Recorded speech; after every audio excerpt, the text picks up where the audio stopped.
ጤና ይስጥልን የከበረ ሰላምታችን በመላው ዓለም ሆናችሁ ቃል ስፖርት ዩቲዩብ ቻናላችንን ለምትከታተሉ አድማጮቻችን ሁሉ ይድረስ ብለናል። ከሀገር ቤት እስከ ባህር ማዶ ለዚህም ሰዓት ለእናንተ አድማጮቻችን ብትሰሟቸው ብለን የመራረጥናቸውን ስፖርታዊ ጥንቅሮች በቅደም ተከተል ያጋራናችሁ ቆይታ የምናደርግ ይሆናል። እንደ ሁልጊዜው እስከ ፕሮግራማችን ፍጻሜ ቆዩ። ላይክ፣ ሰብስክራይብ፣ ሼር ማድረግ እንዳይረሳ። በሐሳብ መስጫ ሳጥናችን ላይም ለምታጋሩን ሐሳብ አስተያየት አስቀድመን አመስግነናል። ዛሬም ሐሳብ አስተያየታችሁ እንደዚሁ ያጋራችሁን እስከ ፕሮግራማችን ፍጻሜ ቆዩ። የዓለም ክለቦች ዋንጫ ከናነጋጋሪነቱ ቀጥሏል። በተለይም ሁለት የጥሎ ማለፍ ጨዋታዎችን ተመለከትን። ኢንተር ሚላን ከፍሎሜንሴ የነበረው ጨዋታና እንደዚሁም ደግሞ አልሂላል ከማንቸስተር ሲቲ የነበረው ጨዋታ ፍጹም አዝናኝ ነበር። በተለይም በአልሂላልና በሲቲ መካከል የነበረው ጨዋታ ደግሞ በጣም የተለየ ትዕይንት ነበረው። ለሲቲ ደጋፊው ጨዋታውን በስፋት እናስቃኛቸዋለን፣ የኢንተርና የፍሎሜንሴን ጨዋታ ጨምሮ። እንደ አጠቃላይ ደግሞ በአውሮፓም እየተደረጉ ያሉ ትልልቅ ዝውውሮች አሉ፣ የተጠናቀቁ ከጫፍ የደረሱ ውድቅ የተደረጉ ዝውውሮችም ጨምሮ በአውሮፓ ትልቆቹ ክለቦች እንደዚሁ እያጋራናችሁ ቆይታ የምናደርግ ይሆናል። በተወዳጁ የእንግሊዝ ፕሪሚየር ሊግም ታላላቅ ክለቦች በዝውውር መስኮቱ ላይ የነቃ ተሳትፎን እያደረጉ ይገኛሉ። በቢግ ሲክስ ክለቦች የተለመዱትን ትልልቅ ክለቦች የተመለከተ ዕለታዊ ጥንቅር ይዘንላቸዋል። በዝውውር መስኮቱ ቶትናም ሆትስፐርስን እናነሳለን። በተለይም አንድ ተጫዋች ለማግኘት ጥሩ አጋጣሚ ተፈጥሮለታል። ከክለቡ ይወጣል ስለተባለውም ተጫዋች ተጨማሪ መረጃ ይዘናል። ለቶትናም ሆትስፐርስ ደጋፊዎች ዘሲቲዝን ሲቲዎቹን ቤት እንሄድና ፔፕ ጋርዲዮላ እናነሳለን። ከዛ ውጪ አንድ ሰው ፔፕ ጋርዲዮላን በብዙ ያወድሳቸዋል። በሲቲ ከጨዋታው በተጨማሪ ዕለታዊ ቡድን ዜናችን ተካቷል። ሰማያዊዎቹ የቀድሞ ተጫዋቻቸው ገና በ28 ዓመቱ ጫማ ሰቅሏል። ከዛ ውጪ በዓለም ክለቦች ዋንጫ ያገኙት ወደ 40 ሚሊዮን ፓውንድ የሚጠጋ ገንዘብ ቢያንስ ኤንዞ ፈርናንዴዝን 100% በክለቡ ለማቆየት ዋስትና ይሰጣቸዋል። ፋብሪዚዮ ሮማኖ ግን ስለ ቼልሲ ዝውውር የሚለን ተጨማሪ መረጃ አለ፣ ለቼልሲው እናደርሳቸዋለን። ከዛ በተጨማሪ በሊቨርፑል ቤት የመጫወቻ ደቂቃ ጥያቄ ያለው ተጫዋች ፈላጊ ብቅ ብለዋል። የሉዊስ ዲያዝ ቆይታም በሊቨርፑል ቤት 100% እርግጥ አይደለም። አሁን ደግሞ ከባርሴሎና በተጨማሪ ሌሎችም ፈላጊዎች ብቅ ብለዋል። ለመሆኑ ሊቨርፑል ቤት ምን አዲስ ነገር አለ? በዝውውር መስኮቱ ተጨማሪ መረጃ እናደርሳቸዋለን። ዩናይትድ የ9 ቁጥር ተጫዋች እንዲያስፈርም ጥያቄ ቀርቦለት ነበረ፣ ግን ዩናይትድ ውድቅ አድርጎታል ጥያቄውን። ከዛ በተጨማሪ ከዩናይትድ ጋር ስማቸው እየተያዙ የሚገኙ ተጫዋቾችን የተመለከተ ሰፋ ያለ ጥንቅር ስናደርሳችሁ የብሪያን ምቤሞን ነገር ወሰብሰብ እንዲል ካደረጉት በኋላ ስፖርቲንግ ዳይሬክተሩ በተለይም የብሬንትፎርዱ ዩናይትድ ምን አቀዷል የሚለውን ጨምሮ በማንቸስተር ዩናይትድ ቤት ዕለታዊ ቡድን ዜናችን ዛሬም እንደተጠበቀ ነው። ከአርሰናል የሚለቁ ተጫዋቾችን በተመለከተ አርሰናላውያን ደስተኛ እንዳልሆኑ ይታወቃል። ታዲያ ክለቡ መግለጫ ሰጥቷል። የአርሰናልን መግለጫ እናደርሳችኋለን። ከዛ በተጨማሪ የማይክል አርቴታን እቅድ በተመለከተ ሳምዲን የቴሌግራፍ አምደኛው የሚለን ነገር አለ። በምሽት መረጃችን ካደረስናችሁ የዝውውር መረጃ ጋር በተያያዘ ተጨማሪ መረጃ ለአርሰናላውያን ይዘናል። በተለይም አሁን አርሰናሎች አንድን ተጫዋች ለማግኘት እድላቸው ሰፊ ነው የሚለውን የሞንዶ ዲፖርቲቮን ዘገባ ስናደርሳችሁ ተጫዋቹ በማይክል አርቴታ በብዙ የሚወደድ ሆኗል። እነኚህ ብቻ አይደሉም። ውድ ቤተሰቦቻችን በርከት ያሉ የተመራረጡ ስፖርታዊ ጥንቅሮችን ይዘንላችኋል። እስከ ፕሮግራማችን ፍጻሜ ዛሬም ቆዩ እንላለን። ላይክ አድርጋችሁ እንድትጀምሩን በአክብሮት ጋበዙን። ውድ ቤተሰቦቻችን ሐሳብ አስተያየታችሁን አጋሩን። በዓለም ክለቦች ዋንጫ በክረምት የዝውውር መስኮት አሊያም በመረጃችን ይዘት ላይ ልታጋሩን ትችላላችሁ። በድጋሚ መልካም ቆይታ ተመኘን። ቃል ስፖርት ዩቲዩብ ቻናል ዛሬ በዓለም ክለቦች ዋንጫ ሁለት የጥሎ ማለፍ ጨዋታዎችን እንመለከታለን። ሁለቱ የመጨረሻ የጥሎ ማለፍ ጨዋታዎች ምሽት 4 ሰዓት በኢትዮጵያን ሰዓት ቀመር ሪያል ማድሪድ ከዩቬንቱስ፣ ሁለቱ የአውሮፓ ሀያላንና ግዙፍ ክለቦች በወቅታዊ ብቃት ግን ፍጹም የተለያዩ ቡድኖች የሚያደርጉት ፍልሚያ ነው። በእርግጥ ሪያል ማድሪድ በዚህ ዓመት ብዙ ነገር ያጣበት ዓመቱ ነው። ዩቬንቱስም በተመሳይም በዚህ የውድድር ዓመት እንደ ወትሮ ያልነበረበት ዓመት ነው። ለማንኛውም ሁለቱ የአውሮፓን ሀያላን ክለቦች ዛሬ ምሽት 4 ሰዓት ይፋለማሉ። ምልከታችሁን በዚህ ጨዋታ ዙሪያ ልታደርሱን ትችላላችሁ። ከሌሊቱ 10 ሰዓት ሲል ደግሞ የጀርመኑ ተወካይ ቦሩሲያ ዶርትመንድ ከሞንቼሬ ጋር ጨዋታቸውን እንደዚህ ያደርጉና ሌሎች በሩብ ፍጻሜ የሚፋለሙ ሁለት ቡድኖችን ዛሬም የምንለይ ይሆናል። 120 ደቂቃዎችን ፈጅቷል ማንቸስተር ሲቲና አልሂላል ያደረጉት ጨዋታ። ማንም ያልጠበቀው ውጤት ነው። ወደ 7 የሚጠጉ ግቦችን ተመልክተንበታል። ሲቲ ሳይታሰብ የወደቀበት ነበር። ፍጹም የጨዋታ የበላይነት ነበረው። ሲቲ 70% ኳስ ተቆጣጥሮ ነው የተሸነፈው። ቤርናንዶ ሲልቫ ገና በ9ኛው ደቂቃ ሲቲን ቀዳሚ ያደረገ። ከዛ በኋላ ከረፍት በኋላ ነው በርካታ ግብ የተመለከትነው። ማርኮስ ሊዮናርዶ ብራዚል ተጫዋች አልሂላልን 46ኛው ደቂቃ ላይ ያረጋቸው። ማልኮም ከጆዋ ካንሴሎ ያገኘውን ኳስ 52ኛው ደቂቃ ላይ አስቆጥሮ መምራት ጀምሩ። ከ3 ደቂቃ በኋላ ኤርሊንግ ብሮት ሃላንድ ደግሞ ሲቲን አቻ ያደረገ 2-2። ከዛ ጨዋታው መደበኛው 90 ደቂቃ በዚህ ውጤት ነበር የተጠናቀቀው። አልቢትሩ ጨዋታውን እንግዲህ ለመጨረስ ተጨማሪ 30 ደቂቃ ሰጥተው ነበር። ከዚህ በኋላ ደግሞ ካሊዱ ኩሉባሊ 94ኛው ደቂቃ ላይ መሪ ያደረገ 3-2 እንዲመሩ ያደረገ አልሂላልን። ከዛ 104ኛው ደቂቃ ላይ ፊል ፎደን አቻ አድርጎ ጨዋታው 3-3 እየሄደ ነበር። 112ኛው ደቂቃ ላይ ማርኮስ ሊዮናርዶ ለቡድኑ አራተኛውን ለሱ ደግሞ ሁለተኛውን ግብ አስቆጥሮ አልሂላል ማይሰር ሲቲን በ120 ደቂቃ 4-3 በማሸነፍ ሲቲን ከዓለም ክለቦች ዋንጫ ውድድር ውጭ ያደርጎታል። እጅግ በጣም ያልተጠበቀ ውጤት ነው። በፔፕ ጋርዲዮላ በኩል በትልቁ የጠበቁት ውድድር ነው። ሲቲም ረጅም ርቀት ይሄዳል ተብሎ ከነ ፓሪስ ሰን ዠርሜን ቀጥሎ ትልቅ ቅድመ ግምት የተሰጠው ነበረ። በርካታ ከዋክብትን አስፈርሞ ነው ወደ ዓለም ክለቦች ዋንጫ ሄደው እነ ታይጃኒ ራይንደርስ እና ሪያን ቼርኪን፣ ግን ሲቲም አልሆነለትም። 4-3 ተሸንፎ ከዓለም ክለቦች ዋንጫ ከ16ቱ ተሰናብቷል። አልሂላል ደግሞ ቀጣይ ከፍሉሜንሴ ይጫወታል። ኢንተርና ሲቲ በአንድ ምሽት ሁለቱም ተሸንፈው ከውድድሩ ተሰናብተዋል። በጣም ያልተጠበቀ ውጤት ነበር። በሐሳብ መስጫ ሳጥናችን ላይ ጨዋታውን የተከታተላችሁ ግን መልካታችሁን አጋሩን። የአልሂላሉ ዋና አሰልጣኝ ሲሞኔ ኢንዛጊ ለማንቸስተር ሲቲው አሰልጣኝ ፔፕ ጋርዲዮላ ትልቅ አድናቆትም እንዳላቸው ገልጸዋል። ለጋርዲዮላ የተለየ ፍቅር አለኝ የሚሉት ሲሞኔ ኢንዛጊ እሱ ለሁሉም አሰልጣኞች አራያ ነው በማለት ተናግረዋል። አክሎም እግር ኳስ ከፔፕ ጋርዲዮላ በፊትና ከፔፕ ጋርዲዮላ በኋላ እጅግ በጣም የተለየች ነች ብለዋል። አሰልጣኝ ፔፕ ጋርዲዮላ እንግዲህ ካሸነፏቸው ክብሮች በተጨማሪ የአሰልጣኝነት ፍልስፍና ያለው እጅግ በጣም አስደናቂ አሰልጣኝ ብለው ሲሞኔ ኢንዛጊ ያወድሰዋል። እሳቸው እንግዲህ የጣሊያኑን ክለብ ኢንተር ሚላን ይዘው በፍጻሜ በአውሮፓ ሻምፒዮንስ ሊግ አሎን ካላቸው በኋላ ተሰናብተው የአልሂላል አሰልጣኝ ሆኖ ነበር በተቃራኒ የተፋለሟቸው። ግን ፔፕ ጋርዲዮላን ከማድነቅ አልቦዘኑም ሲሞኔ ኢንዛጊ። በተለይም እንዳጠቃላይ እሳቸው አንድ ትልቅ ነጥብ አስቀምጠዋል። እግር ኳስ ከፔፕ ጋርዲዮላ በፊትና እግር ኳስ ከፔፕ ጋርዲዮላ በኋላ ብዙ ለውጥ አላት የሚል ነው። በሐሳብ መስጫ ሳጥናችን ላይ በዚህ የእሳቸው መልከታ ስለ ፔፕ ጋርዲዮላ እንደዚሁ ልታጋሩን ትችላላችሁ። ኢንተር ሚላን ከውድድሩ መሰናበቱ እጅግ በጣም ያልተጠበቀ ነበረም። የተሰናበተው ደግሞ ያውም በፍሉሜንሴ ነው። በእርግጥ የላቲን ክለቦች ለአውሮፓ ፈተና እንደሚሆኑ የበርካቶች መልከታ ነበረ። ፍሉሜንሴ በአርጀንቲና የተጫዋች ካኖ 3ኛው ደቂቃና ሂርኩለስ 93ኛው ደቂቃ ላይ 2 ግቦች ታግዞ የአውሮፓ ሻምፒዮንስ ሊግ ፍጻሜ ተፋላሚ የነበረውን ኢንተር ሚላንን ድል አድርጎታል። በአስቸጋሪ አየር ንብረት ሁኔታ ነበረ። በነገራችን ላይ የመቋረጥ ስጋት የነበረው ጨዋታ ነው፣ ግን ያለምንም እንከን ተጠናቋል። የቤኔፊካና የቼልሲ ጨዋታ በተደረገበት ሰዓት አካባቢ የነበረ ጨዋታ ነውና ጨዋታው የመቋረጥ አደጋም ተጋርጦበት ነበር፣ ግን ጨዋታው ሳይቋረጥ ተጠናቋል።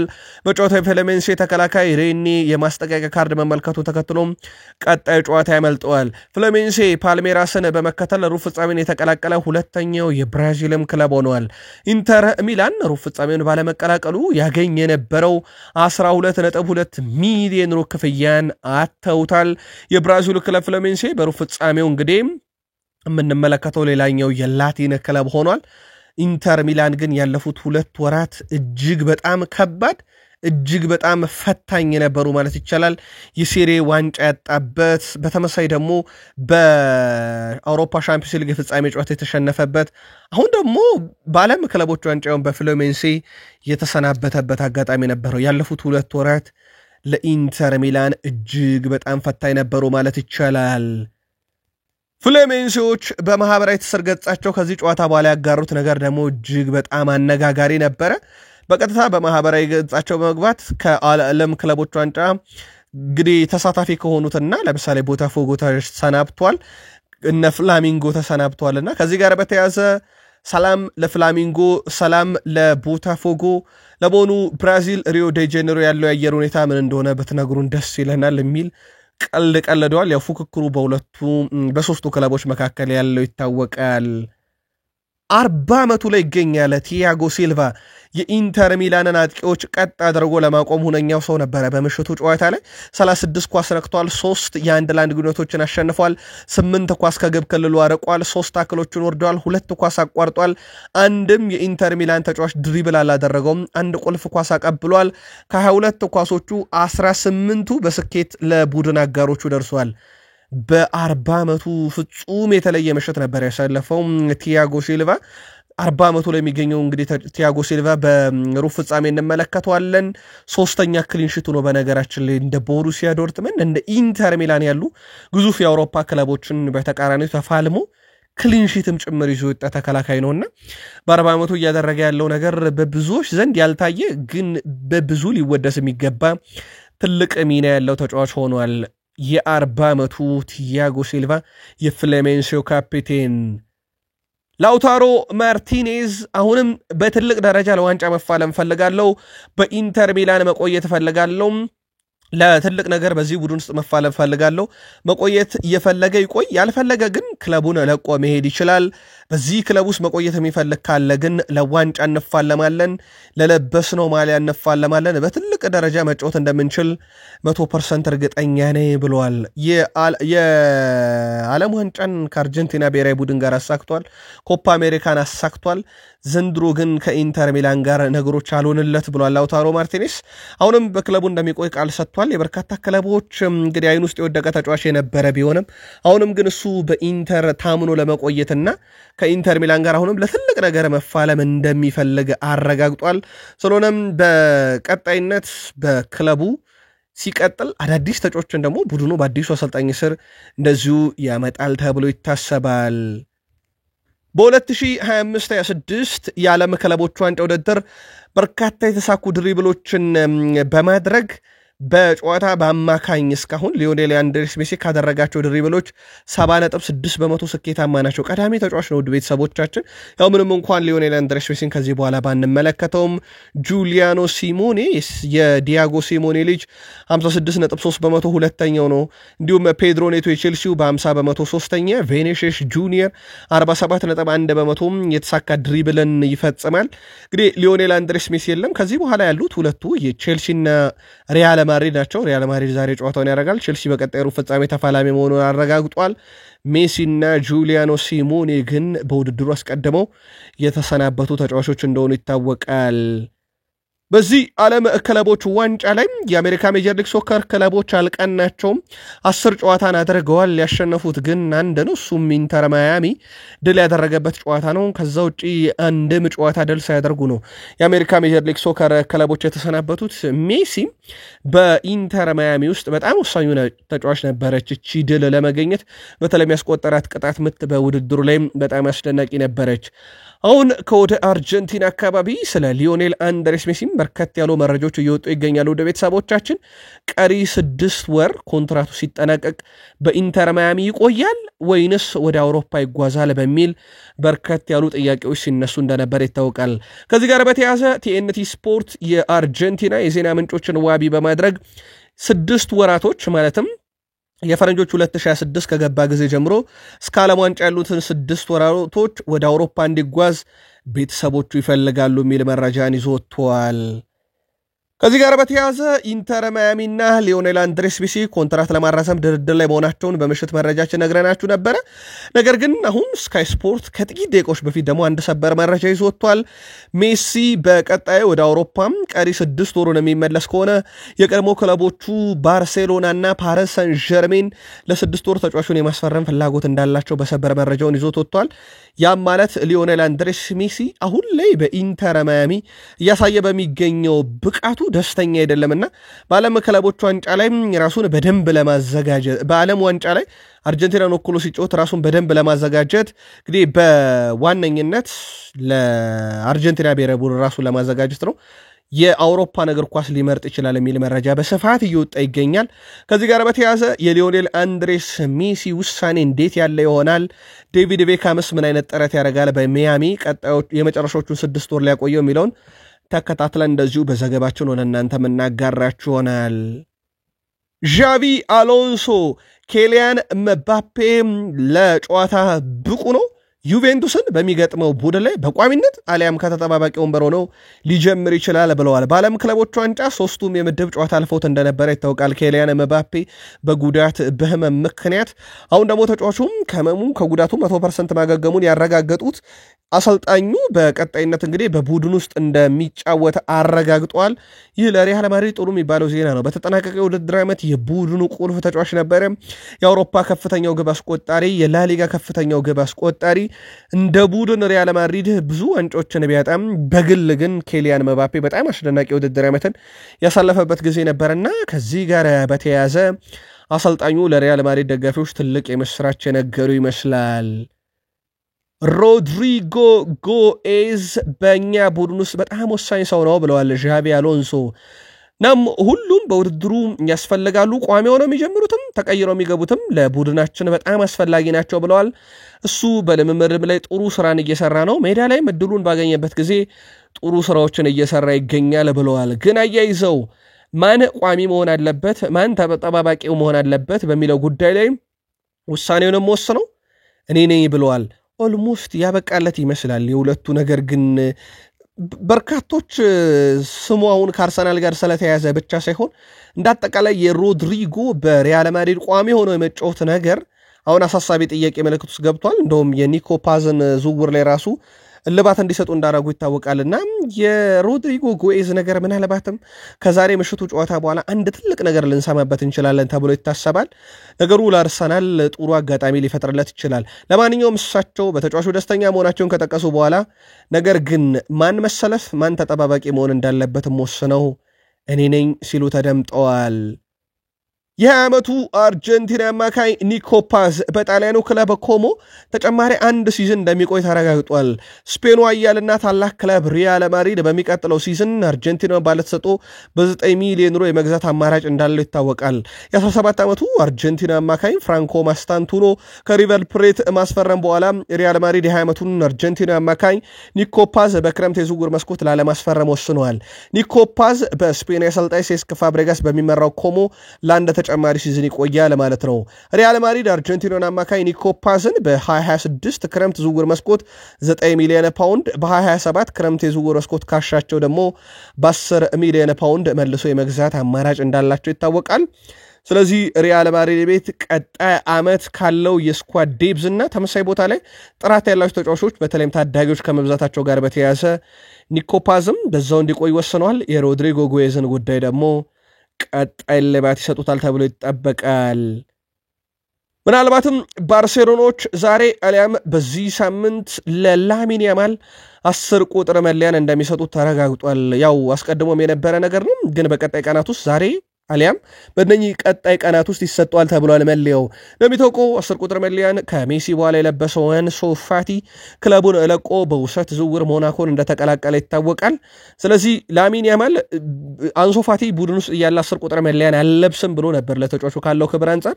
በእርግጥ ባንድ ጨዋታ ላይ ሃንስ ፍሊክን አሳምኖም ወደ ጨዋታ ተቀይሮ እንዲገባ በማድረግም ጭምር አንሱ ፋቲ ውለታ የዋለ ተጫዋች እንደነበረ የሚዘነጋ አይደለም።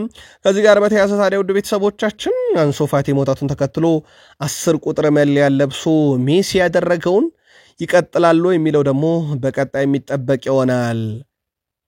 አልናስር ደሞዙን እየሸፈነ እስከ 2025 መጨረሻ ድረስ አጥቂውን በቱርኩ ክለብ እንዲያሳልፍ በትላንትናው ዕለት ፍቃዱን ሰጥቷል። ዱዋን በቀጣይነት ማለት ነው ወደ ፌነርባቼ እንደሚያቀና ተረጋግጧል። በነገራችን ላይ የዚህ ተጫዋች ጉዳይ በጣም አነጋጋሪ ነበር። ከ6 ወር በፊት ነበረ ዡዋን ዱረን ከአስቶን ቪላ ክለቡን ተቀላቅሎ የነበረው። አሁን ላይ ግን በዛ ደስተኛ አይደለም። በላቲን አሜሪካ ነበሩ ወኪል የፌነርባቼው ስፖርቲንግ ዳይሬክተር በተሳካ ሁኔታ ድርድሩን አድርገዋል። ስለዚህ በቀጣይ ቀናቱ ዝውውሩ ይፈጸማል። ዡዋን ዱረን ፌነርባቼን በይፋ ለአንድ የውድድር ዓመት እንደሚቀላቀል ይፋ ተደርጓል።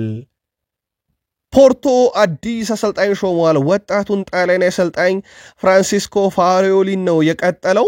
እንግዲህ እኛ አሰልጣኝም በጥቂት ዓመታት ውስጥ በርካታ ክለቦችን ሲያሰለጥኑ እየተመለከተ እንገኛለን። ፖርቶን የሚያሰለጥኑት ግን ፍራንሲስኮ እስከ 2027 የውድድር ዓመት ይሆናል ማለት ነው። በበርካታ ክለቦች እየተፈለጉ ነበር።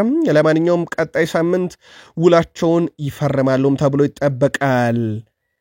ሮናልዶ በአልናስር ሲቆይ ያስቀመጣቸው ቅድመ ሁኔታዎች አሰልጣኝ መቀየር ነበር፣ ተደርጎለታል። ቀጣይ ደግሞ ተጫዋች ማስፈረም ነው። እሱ በሂደት ላይ ይገኛል። እሱ ደግሞ ኮንትራቱን እንደፈረመ ይታወቃል።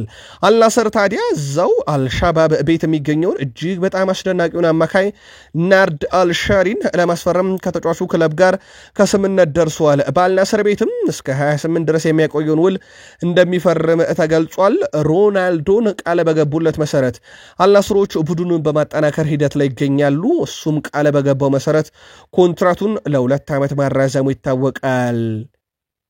የቀድሞ የሰሜን ለንደኑ ክለብ አርሰናልና ዩቬንቱስ አማካኝ አሮን ራምሴ የሜክሲኮን ክለብ ፑማስ ለመቀላቀል ከስምነት መድረሱ ተገልጿል። ክለቡን ለመቀላቀል የሕክምና ምርመራውን ያደረገው አሮን ራምሴ ቀጣይ ውድድር ዓመት በቡድኑ የሚያቆየውን ውል ለመፈረም ወደ ሜክሲኮ ለማምራት ተዘጋጅቷል። ተጫዋቹ ከሳውዲ አረቢያና ዩናይትድ አረብ ኤምሬትስ የቀረበለትን ጥያቄ ውድቅ በማድረግ ፑማስን ለመቀላቀል መምረጡ ተዘግቧል። የ34 ዓመቱ አሮን ራምሴ በውድድር ዓመቱ መጨረሻ በ3 ጨዋታዎች ካርዲፍ ሲቲን በጊዜያዊ አሰልጣኝነት መርቶ እንደነበረ አይዘነጋም። አሮን ራምሴ ባለፈው ዓመት ለካርዲፍ ሲቲ 10 ጨዋታዎችን ማድረግ ችሎ ነበረ። አሁን ታዲያ የቀድሞ የሰሜን ለንደኑ ክለብ አርሰናልና ዩቬንቱስ አማካይ አሮን ራምሴ የሜክሲኮን ክለብ ፑማስን ለመቀላቀል ከስምምነት ደርሷል። ቃል ስፖርት ዩቲዩብ ቻናላችን ላይ ትገኛላችሁ። ከሀገር ቤት እስከ ባህር ማዶ የተመራረጡ ስፖርታዊ ጥንቅሮችን እያጋራናችሁ እንገኛለን። ከተወዳጁ የእንግሊዝ ፕሪሚየር ሊግ ታላላቅ ክለቦች ብቻ ወዳገኘናቸው ዕለታዊ ጥንቅሮቻችን እንሻገር። በድጋሜ ላይክ፣ ሰብስክራይብ፣ ሼር ማድረግ እንዳይረሳ። እኛን ማግኘት ያሻችሁ ደግሞ መልእክት የምንልክበትን አድራሻችሁን ብታስቀምጡልን የጽሑፍ መልእክቶችን በዛ ባስቀመጣችሁልን አድራሻ ስር እንልክላችኋለን። በድጋሜ መልካም ቆይታ ተመኘን። ክሪስታል ፓላስ በኤሮፕ ሊግ ይሳተፍ ወይንስ አይሳተፍ የሚለውን የአውሮፓ እግር ኳስ ማህበር እስካሁን እንዳልወሰነ ይታወቃል። ስካይ ስፖርት እንዳስነበበው ከሆነ ይህን ውሳኔ የሚወስንበት ቀን ቢደርስም የአውሮፓ እግር ኳስ ግን የውሳኔውን ቀን አራዝሜዋለሁ ብሏል። አንድ ባለቤት በሁለት ክለቦች ላይ መብት ሲኖረው ወይም ደግሞ አንድ ግለሰብ አንድ ባለሀብት ሁለት ክለቦችን ተመሳይ ይዞ በአንድ መድረክ አይሳተፍም የሚለው ውሳኔ ነው። ፓላስ ሊዮን እንደዚህ አይነት ችግር ውስጥ እንደገቡ ይታወቃል። ጆዋን ቴክሼር እንግዲህ በሁለቱም ክለቦች ያላቸውን ድርሻ አንደኛውን በተለይ 100% የፓላስን መሸጣቸው ይታወቃል። ይህንን ነገር ለመቅረፍ በእርግጥ የኦሎምፒክ ሊዮንም የሚቀርላቸው አይመስልም ክለቡን ሸጠው መሄዳቸው። ከዚህ ጋር በተያያዘ ታዲያ ውድ ቤተሰቦቻችን የአውሮፓ እግር ኳስ ማህበር የመጨረሻ ውሳኔውን የሚወስንበትን ቀን ማራዘሙ አነጋጋሪ ሲሆን በርካቶች ኦሎምፒክ ሊዮን በቀጣይ በፍራንስ ሊጋ እንዲወዳደር ፍቃድ ይሰጧል ወይንስ በገጠመው የፋይናንስ ችግር ምክንያት በፍራንስ ሊግ 2 ላይ እንዲሳተፍ የተወሰነ ውሳኔ ይጸናል የሚለው እየጠበቁ ሊሆን ይችላል የሚሉ መረጃዎችን እያወጡ ይገኛሉ። የአትሌቲኮ ማድሪድ ተጫዋች የነበረው ሬናልዶ ማልዴቭ የፕሪሚየር ሊጉን አዲስ አዳጊ ክለብ ሰንደርላንድን ተቀላቅሏል። እንዲሁም በክለቡ የሚያቆየውን የ2 ዓመት ኮንትራክትም በትላንትናው ዕለት ፈርሟል። አዲስ አዳጊ ክለቦች በተለይም በተወዳጁ የእንግሊዝ ፕሪሚየር ሊግ የሚሳተፉ በርከት ያሉ ዝውውሮችን ማድረጋቸውን በተከታታይ እያደረስናችሁ እንገኛለን። እነኚህ ክለቦች እንግዲህ እንደ አዲስ አዳጊ ቡድን እንዳታያቸው በፕሪሚየር ሊጉ ልምድ አላቸው። በእንግሊዝ ፕሪሚየር ሊግም እግር ኳስን እንዲወደድ የሚያደርጉት ነገር ትልልቅ ቡድኖችን የመፈተን አቅማቸው ነው። ለዛ ራሳቸውን እያዘጋጁ ነው። በተለይም በመጡበት ዓመት ተያይዞ መውረድ በፕሪሚየር ሊጉ በቅርብ ዓመታት የተመለከትነው ነው። ያን ዕጣ ፈንታ እንዳይደርሳቸው አዳጊዎች ሁሉ በተቻላቸው መጠን ራሳቸውን እያጠናከሩ ይገኛሉ። መሐመድ ኩዱስን ፈላጊ ከሆኑ ክለቦች በብቸኝነት እየሰራ ያለው ቶተንሃም ሆትስፐርስ ነው ብለናችሁ በመረጃችን አረጋግጠን ነበር። በርካታ የዜና ምንጮች የቼልሲን ስም ቢያያይዙም እስከዚህ ሰዓት ድረስ ቼልሲ አንድም ይፋይ ጥያቄ የሚሆን ውይይት ከተጫዋቹ ጋር አላደረገም። በፍላጎት ደረጃ የቼልሲም ስም ቢነሳም ግን ምንም አይነት ስራ ቼልሲዎች በዚህ ዝውውር ላይ አልሰሩም። ነገር ግን አሁን ቶትናም ሆትስፐርስ ይህን ዝውውር ለመጨረስ በተለይም ዌስትሃም ዩናይትድ ያለበትን የፋይናንሻል ፌር ፕሌይ ህግ ጥሰትን መከላከል በሚለው ማለት ነው ገንዘብ ያስፈልጋቸዋል። ታዲያ ከ85 ሚሊዮን ፓውንድ በላይ ቢለጥፉበትም እንደ ዘ ጋርዲያን ዘገባ ከሆነ ቶትናም እስከ 60 ሚሊዮን ፓውንድ በዚህ አጋጣሚ ተጫዋቹን ለማስፈረም ፍላጎት አላቸው ተብሏል። ቶማስ ፍራንክ ወደ ቡድኑ ከመጡ በኋላ በቂ ገንዘብ ተበጅቶ በቂ ተጫዋች ወደ ቡድኑ እንደሚመጣ ቃል ከተገባላቸው በኋላ ስራዎችን እየሰሩ ይገኛሉ። አሁን ደግሞ በዌስትሃም ዩናይትድ ቤት አስደናቂ ጊዜን እያሳለፈ የሚገኘው ጋናይን ኩዱስን በ60 ሚሊዮን ፓውንድ ዝውውሩን ለመጨረስ በቶትናም ሆትስፐርስ በኩል ቀጣይ እቅድ ተይዟል። በቶትናም የመቀጠሉ ነገር እርግጥ ያልሆነው ሪቻርልሰንን ለማስፈረም በርከት ያሉ ክለቦች ፍላጎት አላቸው። ከወደ ቱርክ ጋላታሳራይ የ28 ዓመቱን ብራዚላዊ ቶትናም ሆትስፐርስ አጥቂ ሪቻርልሰንን ለማስፈረም ፍላጎት እንዳላቸው ደግሞ ዘሰን አረጋግጧል። ተጫዋቹ በዚህ ክረምት ሙሉ ለሙሉ ቶትናም ሆትስፐርስን እንደዚሁ ይለቃል ተብሎ ይታሰባል። ሲቲ ቤት 9 ዓመት ወደ ኋላ ብንመለስ አንድ ሰው እናገኛለን። ጆሴፍ ፔፕ ጋርዲዮላ 532 ጨዋታን ሲቲን እየመሩ በሁሉም መድረክ 376 ድሎች 1291 ግብ በተቃራኒ መረብ ላይ አዝነበዋል። 18 ዋንጫዎችን ደግሞ ባለፉት ድፍን 9 ዓመታት በማንቸስተር ሲቲ ቆይታቸው አሳክተዋል። የአል ሂላል አሰልጣኝ ሲሞን ኢንዛጊ እግር ኳስ ከጋርዲዮላ በኋላና ከጋርዲዮላ በፊት ብለን መለየት እንችላለን ብለው እንዳወደሷቸው ይታወቃል። ሌላኛው የጋርዲዮላ ወዳሽ ጆዋ ካንሴሎ ነው።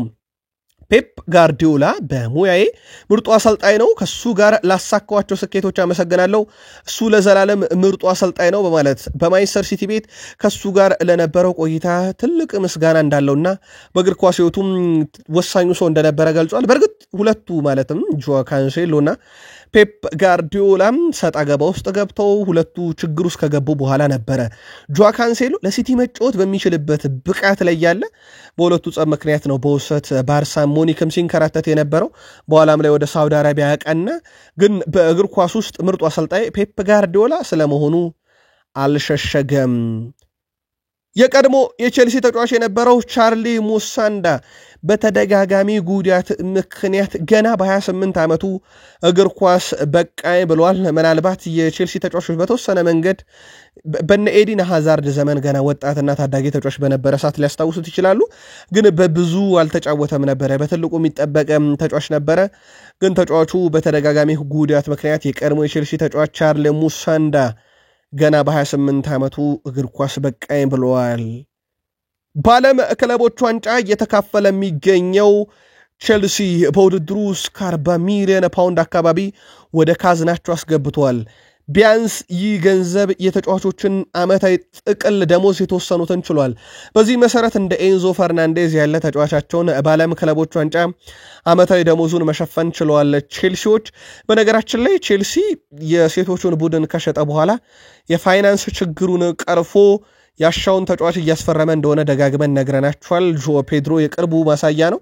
ከዛ በፊትም ቼልሲ ተጫዋቾችን ሲያስፈርም እንደነበረ ይታወቃል። ጄም ባዮን ጊተንስንም እንዲሁ ፔድሮን በ3 ቀና ባልሞላ ጊዜ ውስጥ ነው ዝውውራቸውን ለመጨረስ ከስምነት የደረሰው።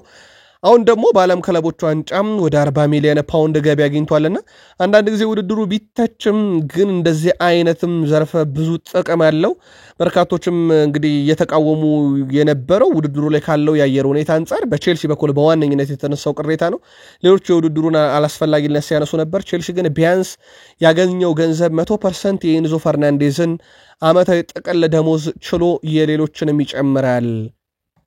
ቼልሲዎች አሁንም በገበያው ላይ አሉ፣ ገና አዘዋውረው አልጨረሱም ብሏል ፋብሪዚዮ ሮማኖ። በቡድን ውስጥ ንጹህ የ9 ቁጥር አጥቂን ጀምሮ የተከላካይ ክፍል ተጫዋችንም የማምጣት እቅድ በሰማዮቹ በኩል መወጠኑን ፋብሪዚዮ ሮማኖ አረጋግጧል። ስለዚህ በቼልሲ በኩል የዝውውር መስኮቱ አልተዘጋም፣ በቀጣይም ተጫዋች ሊያስፈርሙ የሚችሉበት ሰፊ እድል አለ ብሏል። ይህ ነፃነት በድጋሚ ከየት ተገኘ ካላችሁ የሴቶቹን ቡድን ከሸጡ በኋላ በገቢ ሁኔታ ራሳቸውን እንደቻሉ ወይም ደግሞ ገቢና ወጫቸውን እንዳመጣጠኑ ሰሞኑን ነግረናችሁ ነበር። ሃርቪ ኤሊዮት የአውሮፓ ከአንድ ዓመት በታች ምርጡ ተጫዋች ሁለተኛው የውድድሩ ከፍተኛ ግብ አስቆጣሪ እንግሊዝ ዋንጫውን ስታነሳ በጣም ቁልፉ ሰው ሃርቪ ኤሊዮት ለሊቨርፑል ግልጽ አድርጓል። በዋና ቡድን ውስጥ ቋሚ ሆኖ መጫወት ይፈልጋል። ይህ ደግሞ በሊቨርፑል ቤት መስጠት ዋስትና የሚቻልበት ደረጃ ላይ አይደለም። የሊቨርፑል ስብስብ ከሃርቪ ኤሊዮት ውጪ የተገነባ ይመስላል። ቀይረው ያስገቡ ሲያጫውቱት ነበር። ለማንኛውም ኒውካስል ዩናይትዶች ተጫዋቹ ላይ አሁን ፍላጎት አላቸው ተብሏል። በነገራችን ላይ ክሎፕ ሃርቪ ኤሊዮትን ቋሚ አድርጌ አለማጫወቴ ይቆጨኛል ማለታቸው የሚዘነጋ አይደለም። አሁን ግን በአርኔ ስሎት ቡድን ውስጥ በቂ ደቂቃ ለማግኘቱ በብዙ አበሳጭቶታል። ተጫዋቹም በግልጽ ለሊቨርፑል አሳውቋል። ምናልባትም ሊቨርፑል ያንን ዋስትና የማይሰጠው ከሆነ ወደ ሌሎች ክለቦች ሊያመራ እንደሚችል ምንም ጥርጥር የለውም። ኒውካስል ዋነኛ ፈላጊ ሆኖ ብቅ ብሏል። እንደ ስካይ ስፖርት ዘገባ ከሆነ ባየር ሙኒኮች ሉዊስ ዲያዝን ለማስፈረምም እንዲሁ እቅድ ይዘዋል። ግን ቁጥር 1 ምርጫቸው አይደለም። አሁንም ቁጥር 1 ምርጫቸው ኒኮ ዊሊያምስ ነው። ወደዚህ ደግሞ ባርሴሎና ቁጥር 1 ምርጫቸው ወደ ማድረግ እየተሸጋገሩ ነው ሉዊስ ዲያዝን። አሁን ባለው ሁኔታ ባየር ሙኒኮች የሉዊስ ዲያዝን ከሊቨርፑል ጋር ያለውን ኮንትራት እንግዲህ እየመረመሩ ነው ተብሏል። መረጃዎችንም እያሰባሰቡ ነው። ባየር ሙኒክ መካከልና በሊቨርፑል መካከል እንዲሁም በተጫዋቹ መካከል ምንም አይነት ድርድር አልተካሄደም። ሊቨርፑሎች ለተጫዋቹ ጥሩ የሚባል ገንዘብ ከቀረበ ለመደራደር ዝግጁ ሲሆኑ ተጫዋቹ ምናልባትም ሊቨርፑልን ከለቀቀ ወደ ሳውዲ አረቢያ ሊግ ከማምራት ይልቅ በዛው በአውሮፓ በትልቅ ደረጃ መፋለምን ይፈልጋል ተብሏል። ከሊቨርፑል ሙኒክን የተቀላቀለም የቅርብ ጊዜ ትውስታችን ሳዲዮ ማኔ ማንሳት እንችላለን። ምንም እንኳን ህይወት ባይቀናውም ቀጣዩ ምናልባት ሉዊስ ዲያዝ ወይንስ ወደ ባርሴሎና አሊያስ ሳውዲዎች አሳምነው በረብጣ ብራቸው ወይንስ በሊቨርፑል ይቆያል የሚለው ደግሞ በቀጣይ ቀናት እንደዚሁ እየጠራ ሜድ ይሆናል። የሳውዲው ክለብ አልናስር የጁዋን ዱራንን ደሞዝ ሙሉ በሙሉ ሸፍኖ በውሰት ውል እንዲያስፈርም ለዩናይትድ ጥያቄ አቀርበው ነበር። ሆኖም ማንቸስተር ዩናይትድ ያለምንም ማቅማማት ጥያቄውን ውድቅ አድርገውታል። ያውም አልናስር ደሞዙን ሸፍኖ ጭምር ነው ዩናይትድ የጁዋን ዱራንን ዝውውር ውድቅ ያደረገው።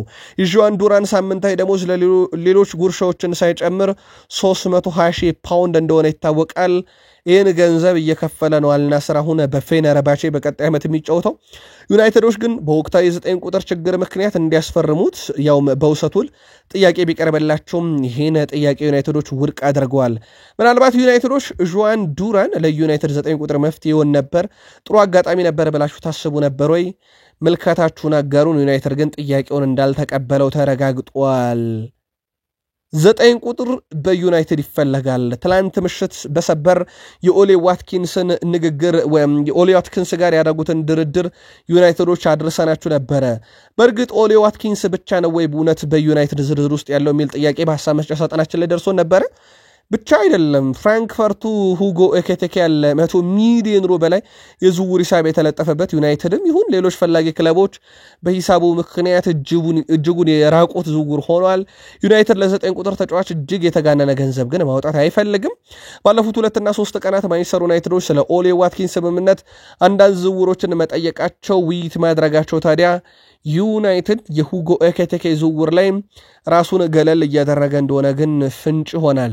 ሁለቱን ተጫዋቾች ግን ለዩናይትድ ደጋፊዎች እናደርሳችሁ። ኦሌ ዋትኪንስ፣ ሁጎ ኤኬቴኬ እንዴት ያለ ዓመትን አሳልፈዋል ደግሞ የሚለውን ማለት ነው። ኦሌ ዋትኪንስ በተወዳጁ የእንግሊዝ ፕሪሚየር ሊግ ነው ዓመቱን ያሳለፈው። 16 ጎሎችን አስቆጥሯል። 15 ግብ የማስቆጠር ንጻሬ ነበረው ከጨዋታ ሙከራው አንፃር 8 አሲስቶች አሉት። እንግዲህ ወደ 24 የሚጠጋ የግብ አስተዋጽኦ ነበረው። 27 የሚጠጉ ደግሞ ትልልቅ የግብ ዕድሎችን ፈጥሯል። ይህ በቁጥር ደረጃ ኦሌ ዋትኪንስ ሲጠቀስ ነው። ሁጎ ኤኬቴኬን ከተመለከተን ደግሞ 21 ግብ መሆን የሚችሉ ኳሶችን ሞክሯል። 15 ግቦች አሉት። እንደዚሁም 8 አሲስቶች አሉት። 16 ትልልቅ የግብ ዕድሎችን ፈጥሯል። በአንጻራዊነት ካነጻጸርን የኦሌ ዋትኪንስ ቁጥር ይሻላል። ምናልባት ሌላ ማነጻጸሪያ ከጠቀስን ደግሞ ኦሌ ዋትኪንስ በፕሪሚየር ሊጉ ልምድ አለው። ሌላ ግን ማነጻጸሪያ ከጠቀስን ሁጎ ኤኬቴኬ በእድሜ አነስተኛ መሆኑ በረጅም ጊዜ ዩናይትድን ሊያገለግል ይችላል። ዩናይትድ ግን አሁን በተሻለ መንገድ እንቅስቃሴ እያደረገ ያለው ኦሌ ዋትኪንስ ላይ ነው። ዝውውሩ እድገት ካሳየ እንዲሁ እንደተለመደው በሰበር ለዩናይትድ ደጋፊዎች መረጃውን የምናጋራችሁ ይሆናል። ማንቸስተር ዩናይትዶች እስከ መጪው አርብ ድረስ የብሪያን ምቤሞን ጉዳይ ለመቋጨት እቅድ ይዟል። አሞሪም ቅድመ ዝግጅታቸውን ከመጀመራቸው በፊት ተጫዋቹ ዩናይትድ ንብረት እንዲሆን ፍላጎት አላቸው። ክለቡም እዛ ላይ እየሰራ እንደሆነ ይታወቃል። አሁን ለዩናይትድ ዝውውሩ ለማጠናቀቅ በብሬንትፎርድ የሚፈልጉትን ነገር ለማድረግ ስራዎችን በፍጥነት እያከናወኑ ነው ያለው የጊቭ ሚ ስፖርት አምደኛው ዲያን ጄምስ ነው። በርከት ያሉ የዜና ምንጮችም ዩናይትድ ዝውውሩን ለመጨረስ በርካታ ጥረት እያደረገ ይገኛል። ትላንትና የስፖርቲንግ ዳይሬክተሩን ጋዜጣዊ መግለጫ ከስካይ ስፖርት ጋር የነበረውን በሰበር ለዩናይትድ ደጋፊዎች አድርሰን ነበር። ምናልባት የምሽት መረጃችን ላልተከታተላችሁ ብቻ ለእናንተ መረጃውን ለማስታወስ ያክል የብሬንትፎርዱ ስፖርቲንግ ዳይሬክተር ዩናይትድ የምንፈልገውን ገንዘብ ካልከፈለን ተጫዋቹ ከኛ ጋር በመቆየቱ ደስተኛ ነው። ስለዚህ ዩናይትድ በቂ ገንዘብ ካልከፈለን ድረስ ከኛ ጋር የሚቀጥለው የውድድር ዓመት ያሳልፋል አንሸጥላቸው ማለታቸው ነግረናችሁ ነበረ። ዩናይትድ ግን እስከ ፊታችን አርብ ድረስ ዝውውሩን ለማጠናቀቅ ስራዎችን እየሰራ መሆኑን ነው ስካይ ስፖርትም ጊቭ ሚ ስፖርትም የዘገቡት። ሁለቱ የቤልጂየም ክለቦች አንደርሌክት እና ክለብ ብሩጅ ኢታን ዊሊያምስን ከዩናይትድ ለማስፈረም ፍላጎት አላቸው ተብሏል። ተጫዋቹ በማንቸስተር ዩናይትድ ያለው ውል ሊጠናቀቅ 1 ዓመት ብቻ የቀረው ሲሆን በቼልተንም በውሰት በቆየበት የውድድር ዓመት በርካታ ክለቦች በተጫዋቹ ብቃት ደስተኛ ሆነዋል። የማቲያስ ኩና መምጣትና የምቤሞ ወደ ዩናይትድ መምጣት አይቀሬ በመምሰሉ ምክንያት ደግሞ ተጫዋቹ በማንቸስተር ዩናይትድ ቤት በዋናው ቡድን ውስጥ አድጎ በቂ ጊዜ ላያገኝ ይችላልና ኢታም ዊሊያምስ ክለቡን ሊለቅ የሚችልበት ሰፊ ዕድል አለ እየተባለ ነው። ሩበን አሞሪም የታዳጊዎች አድናቂ ናቸው፣ ይሄ ምንም ጥርጥር የለውም። ግን ደግሞ በቦታው ላይ በርካታ ልምድ ያላቸው ተጫዋቾች መምጣታቸው እነኚህ ወጣት ተጫዋቾች ጊዜ ላያገኙ ይችላሉ። ክለብ ብሩጅና አንደርሌክት በምን አይነት መንገድ ተጫዋቹን ከዩናይትድ ይወስዱታል? በውሰት እንዳይባል ዩናይትድ 1 ዓመት ነው የቀረው፣ በቀጣይ በነፃ ያጠዋል። ዩናይትድ ያለው አማራጭ ተጫዋቹን ኮንትራት አራዝሞ በውሰት መስጠት ሲሆን በቀጣይ ጄሰን ዊልኮክስ እዚህ ተጫዋችም ላይ ዩናይትድ ማለት ነው ውሳኔ ይወስናሉ ተብሎ ይታሰባል። ሌንድሎፍ በይፋ ዩናይትድን መሰናበቱን ተከትሎ 2 ቁጥር መለያ ዩናይትድ ቤት አሁን ክፍት ሆኗል። በቀጣይነት ይህ መለያ ለአንድ ተከላካይ ይሰጣል አሊያም ደግሞ ከካሪንግተን ለሚመጣ ታዳጊ ይሰጣል ተብሎ ይታሰባል። በማን ዩናይትድ ግን 2 ቁጥርን ማን ለብሶት ማየት ተሻላችሁ? ዩናይትዳውያን አጋሩን። በርካታ አርሰናላውያን ክለባቸውም ተጫዋች እንዲያስፈርምላቸው ፍላጎታቸው እንዳለ ሆኖ እንደ ቶማስ ፓርቴ የነበረ ተጫዋችም ደግሞ በክለቡ እንዲቆይ ፍላጎታቸው ነበረ፣ ግን አልተሳካም። ጠንከር ካለው የአንድ ወር በላይ በዘለለ ጊዜ በተደረገ ድርድር ቶማስ ፓርቴና አርሰናል አንድ ላይ ከመቆየት ይልቅ መለየትን መርጠዋል። ሁለቱ ከተለያዩ በኋላ ታዲያ የሁለቱ መለየትን ተከትሎ ቶማስ ፓርቴ መዳረሻው የት ይሆናል? አርሰናልስ ተተኪው ማን ይሆናል በሚል ይጠበቅ ነበር። ያው አርሰናል በቦታው ላይ እንደ ክርስቲያን ኖርጋርድ እንደ ማርቲን ዙቤሜንዲ ያሉ ተጫዋቾችን ለማምጣት ስራዎችን እየሰራ ወይም የዙቤሜንዲ ያልቆ የክርስቲያን ኖርጋርድን እየጠበቀ እንደሆነ ይታወቃል። ታዲያ አሁን ቶማስ ፓርቴ ለማስፈረም በርካታ ክለቦች ፍላጎት አላቸው። ጋላታሳራይ አይካይ ጉንዶዋን፣ ቶማስ ፓርቴን ሁለቱንም ከፕሪሚየር ሊግ ግዙፍ ክለቦች መውሰድ ይፈልጋል ተብሏል። ከዚህ ጋር በተያያዘ ግን የቶማስ ፓርቴ ቀጣይ መዳረሻን በተመለከተ ተጫዋቹና ወኪሉ ከውሳኔ አልደረሱም። እስካሁን በፍላጎት ደረጃ ባርሴሎናና የቱርክ ክለቦች ናቸው በስፋት ስማቸው እየተነሳ የሚገኘው።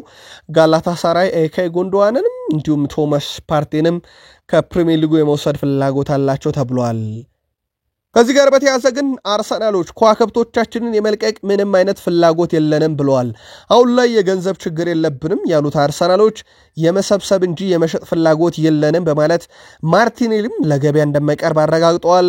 እንደ ባየር ሙኒክና የሳውዲ ክለብ አልናሰር ጋር ስሙ በስፋት ቢያያዝም ተጫዋቹም ወደ ሌላ ክለብ መሄድ አይፈልግም። አርሰናልም ተጫዋቹን በዚህ ሰዓት መልቀቅ አይፈልግም። አርሰናሎች ከዋክብቶቻችንን ሸጠን ገንዘብ የማግኘት ችግር ውስጥ አይደለንም፣ በቂ ገንዘብ አለን። ስለዚህ ዋነኛ ፍላጎታችን ከዋክብቶችን ማቆየት እና ወሳኝ ተጫዋቾችን ወደ ቡድኑ ማምጣት ነው ብለዋል። ነገር ግን የማርቲኔሊን ቆይታ 100% ይህ ላይ ያረጋግጠው ይችላል። በተለይም በቦታው ላይ እንደ ኢብሪቼ ኤዜ አሊያም እንደ ሮድሪጎ ጎኤዝ ያሉ ተጫዋቾች ከመጡ ከትሮሳርድና ከማርቲኔሊ አንዳቸው ክለቡን መልቀቃቸው የሚቀር አይመስልም። ተጫዋቹ ግን ወደ ሳውዲ አረቢያ መሄድ ፍጹም አይፈልግም ነው የተባለው። አርሰናልም ለጊዜው ተጫዋቹን ለመሸጥ ዝግጁ አይደለም። በቀጣይ አዲስ ነገር የሚኖር ከሆነ እንደዚሁ ተከታትለን መረጃውን የምናጋራችሁ ይሆናል። ማይክል አርቴታ ከቀጣዩ ውድድር ዘመን በፊት የአጥቂ መስመሩን በማጠናከር ሂደት ላይ ትልቅ ስራዎችን መስራት ይፈልጋል። በርካታ ያሉ የአውሮፓ ግዙፍ አጥቂዎችን ሁኔታ እየተከታተሉ እንደነበር ይታወቃል። አንድሪያ ቤርታ ትክክለኛ ዝውውር ከመምረጡ በፊት ብዙ አማራጮችን መመልከቱ ነገሩን አሰልቺ ቢያደርገውም የቴሌግራፉ ጸሐፊ ሳም ዲን ግን አርሰናል 9 ቁጥሩ ማስፈረሙ የጊዜ ጉዳይ ብቻ ነው መመልከታቸውም ጥራት ያለውና አርሰናልን በረጅም ጊዜ ማገልገል የሚችል ከማይክል አርቴታ ፍልስፍና ከፕሪሚየር ሊጉ ወቅታዊ ሁኔታ ጋር መመጣጣን የሚችል አጥቂ በአርሰናል በኩል በቀድ የተያዘ ነው። በተለይም ከጉዳት ነፃ የሆነ ሳምንታዊ ደሞዙ የአርሰናልን የደሞዝ ክፍያ ማናጋ ተጫዋች በአርሰናል እንደ ቡድን የተያዘ መስፈርት ሲሆን በማይክል አርቴታ ስር ደግሞ ሁለገብ አጥቂ መሆን እቅዱን ለጠጥ እንዲል አድርጎታል። አንድሪያ ቤርታም የማይክል አርቴታን ፍላጎት ለማሟላት ኮዲ ወዲያ እያሉ በርካታ ክለቦችን እያነጋገሩ እንደሆነ ይታወቃል። ባለፉት 2 የፕሪሚየር ሊግ ዓመታት ከሳጥን ውጪ ብዙ ጎሎችን ማስቆጠር የቻለው ፓልመር፣ ኦዶይ፣ ብሩኖ ፈርናንዴዝ እነኚህ ሶስቱ ይጠቀሳሉ።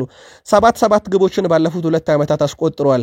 ከዛ በኋላ የምናገኘው ፊል ፎደን 6 አለው። ሌላኛው በ13 ዓመቱ አርሰናል የመቀላቀል ህልም የነበረው አርሰናል ወኪሎችን ያነጋገሩት የፓላሱ ኢብሪቼ ኢዜ 6 ግብ አለው።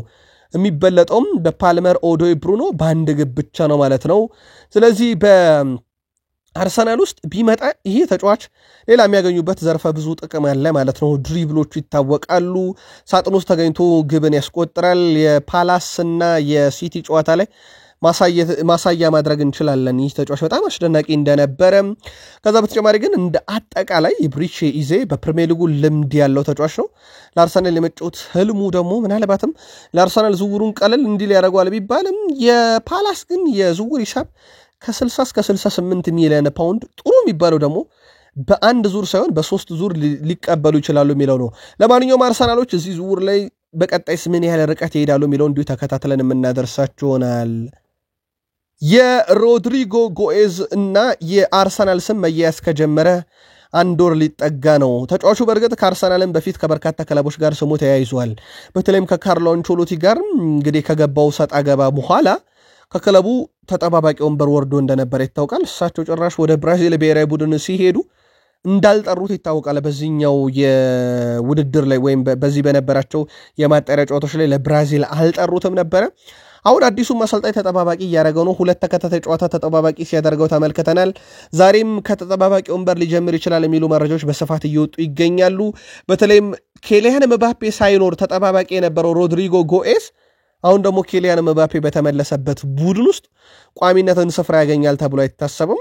መግቢያችን ላይ የሪያል ማድሪድ መረጃ ስናደርሳችሁ ተመሳዩ ነገር ሊኖር እንደሚችል ነግረናችኋል። ለማንኛውም ዛሬም ተጠባባቂ ወንበር ሊሆን ይችላል። ምናልባትም ከዛሬው የዩቬንቱስ ጨዋታ በኋላ ለአርሰናል ጥሩ ነገር ሊፈጠር ይችላል ተብሎ ይታሰባል።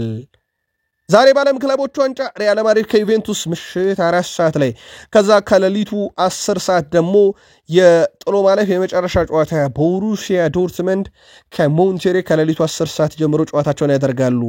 በመረጃችን ብዙ ትዕይንት ያየንበትን የሲቲና የአሊላንን ጨዋታ ከዛም ሳይጠበቅ ስለተሰናበተው ኢንተር ሚላን ጨምሮ በአውሮፓ ግዙፎቹ ክለቦች እያደረጉት ያለውን የክረምት የዝውውር መስኮት የተመለከተ በርከት ያለ መረጃ ለእናንተ ውድ አድማጮቻችን በቀደም ተከተል አጋራናችሁ። ከወደዳችሁን እንላለን ላይክ አድርጉ፣ አበረታቱን። ሐሳብ አስተያየታችሁ ስለምታጋሩ እናመሰግናለን። እኛንም ማግኘት ካሻችሁ መልእክት የምንልክበትን አድራሻችሁን ብቻ አስቀምጡ፣ መልእክቶችን እናደርሳችኋለን። ቃል ስፖርት ዩቲዩብ ቻናላችን የዕለተ ማክሰኞ ማለዳ ስፖርት ጥንቅር ፍጻሜው እዚህ ጋር ይሁን። ሰናይ ቀን።